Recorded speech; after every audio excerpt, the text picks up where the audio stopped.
মশলা দিয়ে চা খেয়েছেন, মশলা দিয়ে তরকারি খেয়েছেন, কিন্তু কখনো কি মশলার হালুয়া তৈরি করে খেয়েছেন? হ্যালো, আসসালামু আলাইকুম। হাঁড়ি পাতিল ব্লগে আপনাদের সবাইকে স্বাগত জানাচ্ছি। আমি এখানে তেজপাতা নেইনি, এখানে দারচিনি, সাদা এলাচ এবং লবঙ্গ এগুলো আমি গুঁড়ো করে নিয়েছি, আর এখানে খেজুর ও কিশমিশ কুচি কুচি করে কেটে নিয়েছি। এদিকে আমি প্রায় 3 কেজির মতো দুধ বসিয়ে দিয়েছি। এই দুধটাকে আমি সুন্দর করে জাল দিব। খুব ভালোভাবে জাল দিয়ে প্রায় 1 কেজির মতো করে নেব, কারণ দুধটা যত ঘন হবে ততই এই হালুয়ার টেস্টটা বেড়ে যাবে। আমি প্রায় 250 গ্রামের মতো চিনি দিয়ে দিয়েছি। আপনারা আপনাদের টেস্ট অনুযায়ী চিনিটা দিয়ে দিবেন। তো চিনি দিয়ে আমি আবার বেশ কিছুক্ষণ জাল দিয়ে নিচ্ছি ভালো করে, কারণ বললাম দুধের জালটা যত ভালো হবে ততই এটি মজা হবে। আর এটা যে মশলা দিয়ে হালুয়াটা তৈরি করব, এটা কিন্তু বুঝতেই পারবেন না খাবার পর। আর এটা যেমন হবে শক্তিবর্ধক, তেমনি কিন্তু রুচিও বেড়ে যাবে খাবারের। তো আমি এটাকে খুব ভালোভাবে জাল দিয়ে নিচ্ছি। জাল দিয়ে দেখুন বেশটা কমে গিয়েছে। আমি জাল দিয়ে কমিয়ে তারপরে দেখাচ্ছি আপনাদের। তো একটু নাড়াচাড়া করে নিলাম। করার পর এখন আমি এখানে এই যে মশলাগুলো, এটাকে অল্প অল্প করে দিয়ে মিক্সিং করব, কারণ একেবারে দিলে এই মশলাটা একদম দলা পেকে যাবে।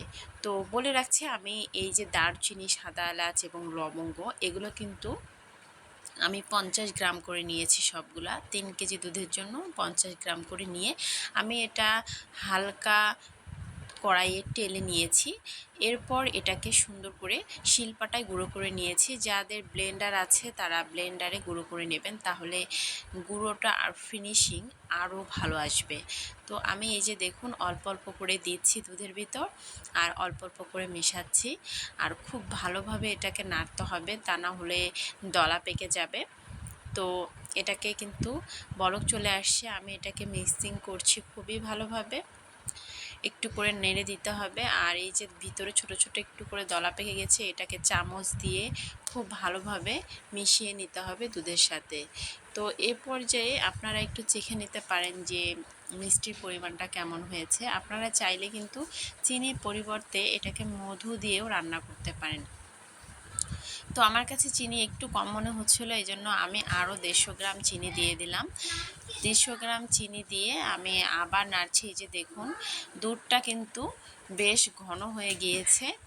এখন এই যে মশলাটাও কিন্তু, এটা আপনি যে 50 গ্রাম দিবেন গুঁড়ো করে, মনে হবে যে না 100 গ্রামই দিয়েছেন, আসলে মশলাটা পরে ফুলে ফেপে অনেকখানি হয়ে যায়। তো আমি একটু থিকনেসটা ঘন হওয়ার জন্য সামান্য চালের গুঁড়া দিচ্ছি।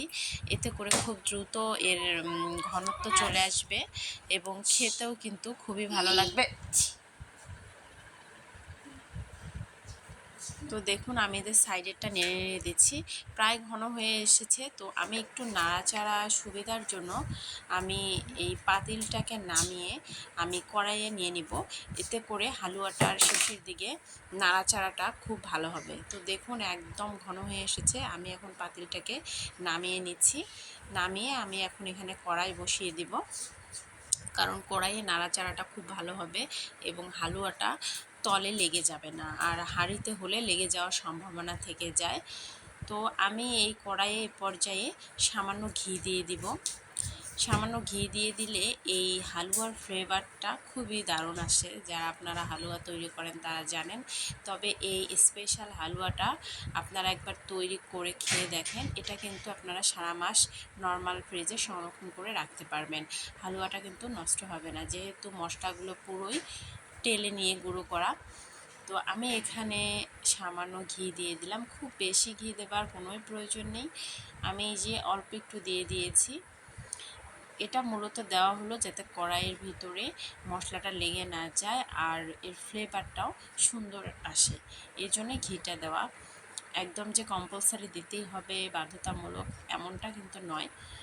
তো আমি এই যে ঘিটা একটু গরম হয়ে আসছে, এ পর্যায়ে পাতিল থেকে আমি সেই হালুয়াটা ঢেলে দিব। অল্প অল্প করে ঢেলে দিচ্ছি, দিয়ে পুরোটাই ঢেলে দিলাম। এখন এটাকে নাড়ার উপরে রাখতে হবে, অর্থাৎ একদম থামা যাবে না, ননস্টপ এটাকে নেড়ে যেতে হবে। তা না হলে তলে লেগে যাবে, আর হালকাও যদি পুড়ে যায় এতে কিন্তু হালুয়ার যে সুঘ্রাণ আর যে টেস্ট সেটা কিন্তু নষ্ট হয়ে যাবে। তো আমি এই যে নাড়ার উপরে আছি, আর দেখুন মশলাটার কালারটাও কিন্তু সুন্দর এসছে। আসলে দেখে বোঝার উপায় নাই যে এটা মশলার হালুয়া, তবে মশলার হালুয়া যারা খাননি তারা একবার এভাবে করে দেখবেন। তো মশলাটা প্রায় রেডি, একদম ঘন হয়ে এসছে। তো এ পর্যায়ে আমি কুচি করে কেটে রাখা সেই খেজুর এবং কিশমিশ দিয়ে দিলাম, একটু বেশি পরিমাণেই দিবেন। আর আপনারা চাইলে কিন্তু এখানে বাদাম কুচিও দিয়ে দিতে পারেন, টেস্টটা আরও ভালো আসতে পারে, অথবা বাদামটাকে গুঁড়ো করেও দিতে পারেন। যত গুড় তত মিঠা বলে যে কথাটা আছে, আসলে যত দিবেন বেশি তত এর টেস্টটা আরও দারুণ আসবে। তো নাড়তে নাড়তে এক পর্যায়ে দেখুন একদম আঠালো হয়ে আসছে, কড়াইও কিন্তু লেগে ধরছে না, যে দেখুন এই পর্যায়ে আসলে আপনারা নামিয়ে নেবেন। আর চাইলে আরও 2 মিনিট রান্নাও করে নিতে পারেন আর একটু ঘন করে। তো আমি এখানে আরও 2 মিনিট রান্না করে নিব, যাতে এটাকে গোল গোল বল করা খুবই সহজ হয়। আর এত দারুণ একটা ফ্লেভার আসছে এই পর্যায়ে, বলার মতো না। আপনারা যখন তৈরি করবেন তখন বুঝতে পারবেন, খুবই টেস্টি হয় এই মশলাটা। তো হালুয়াটা এখন আমি নামিয়ে নিব, কারণ এর চেয়ে বেশিক্ষণ রাখলে আবার তেতো হয়ে যেতে পারে। তো আমি বাটিতে নামিয়ে নিয়েছি, এই যে দেখুন কতটা আঠালো হয়ে গিয়েছে। আপনারা চাইলে এ পর্যায়ে একটা কাচের জারে করে আপনারা রেখে দিতে পারেন, চামচ দিয়ে নিয়ে নিয়ে খেতে পারেন।